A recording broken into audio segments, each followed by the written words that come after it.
నరేంద్ర మోడీ గారిని మనస్ఫూర్తిగా అభినందిస్తున్నా, ధన్యవాదాలు తెలియజేస్తున్నా.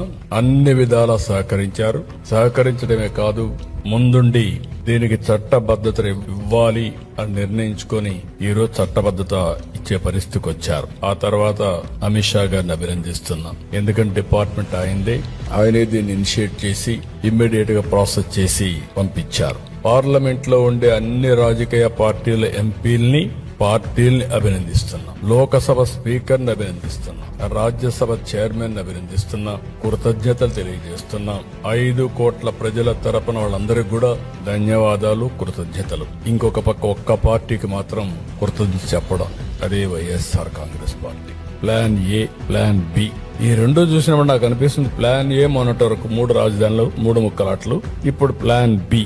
ఈ ప్లాన్ బి లో ఏం చెప్పాలనో మీరే చెప్పాలి. ఆ పేరు పలకాలంటే కూడా నాకు ఇష్టం లేదు. అదే చెప్తాను మావేగానే, అది చెప్పడం నాకు ఇష్టం లేదంటున్నా. మరిచిపోవడం మంచిది. ఇవన్నీ కూడా ఏమనాలి, ఏంటి మనస్తత్వం? నాకు అంతుపట్టలేదు, మీకు అంతుపట్టిందా? ఈ మనస్తత్వం మీకు అంతుపట్టలేదు, ప్రజలకైనా అంతుపట్టిందా? ఏంటి ప్రవర్తన? ఏంటి ఇలాంటి వాళ్ళ రాజకీయం చేయడం ఏంటి? మనందరం కలిసి ఏ విధంగా ముందుకు పోతాం? నాకైతే ఒకప్పుడు అందరూ అంటారు సైకో అంటారు, లేకపోతే ఇతనికి రకరకాలుగా మాట్లాడతాను. నేను ఎన్ని మాట్లాడదలుచుకోలేదు. ఈ రోజు దేశమంతా పార్లమెంట్ లో మనకు సపోర్ట్ చేసి ఈ రాజధాని రావాలి, అమరావతి అభివృద్ధి కావాలి, ఆంధ్ర రాష్ట్రం బాగుపడాలి, దేశ అభివృద్ధికి కూడా దోహదం చేయాలి అని వాళ్ళందరూ మాట్లాడి యునానమస్ గా అమరావతికి సంఘీభావాన్ని తెలియజేశారు. అమరావతి నిలబెట్టారు. వాళ్ళని తప్పుపడుతున్నారు. చట్టబద్ధత ఇవ్వాలనే ఉద్దేశం తీసుకొచ్చాం. వాడికి అయిపోయింది. ఇంకా ఎవరి వల్ల అవుతుందంటే, ఒక రీజనల్ పార్టీ 3 సీట్లు ఉండేవాళ్ళు, ఆంధ్రప్రదేశ్ సీట్లు 25.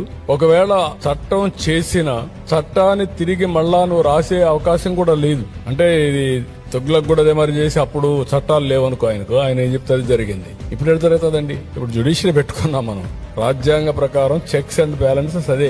నాకు అధికారం వచ్చింది కాబట్టి చంపేస్తాను, నాకు అధికారం ఇచ్చారు కాబట్టి నా ఇష్ట ప్రకారం చేస్తారంటే ఏం చేస్తారు? లోపల పెడతారు, లేదంటే మెంటల్ హాస్పిటల్ పంపిస్తారు. ఈ విషయాలు మనం గుర్తుపెట్టుకోవాలి. ఇక్కడికి వచ్చినప్పుడు నేను విజయవాడ ఉంది, మంగళగిరి ఉంది, గుంటూరు ఉంది, పక్కనే తెనాలుంది. ఇవన్నీ కూడా మనం వేసినటువంటి ప్లానింగ్ మీరు చూస్తే నూజివీడు, ఇంకొక పక్క పామర్రు, ఈ పక్క చిలుకూరుపేట, పక్కన జగ్గయ్యపేట, సత్తెనపల్లి, ఈ ఏరియా అంతా వస్తాయి. Inner ring road, outer ring road cover చేస్తే ఇక్కడికి వచ్చినప్పుడు 9 నగరాలు ప్లాన్ చేశాం. గవర్నమెంట్ సిటీ, ప్రభుత్వ సిటీ,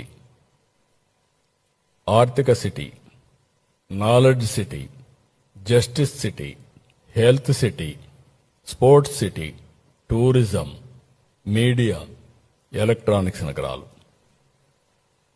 ఇవన్నీ కూడా 4 ఆఫీసులు కట్టేస్తే అయిపోదు. కట్టేయచ్చు.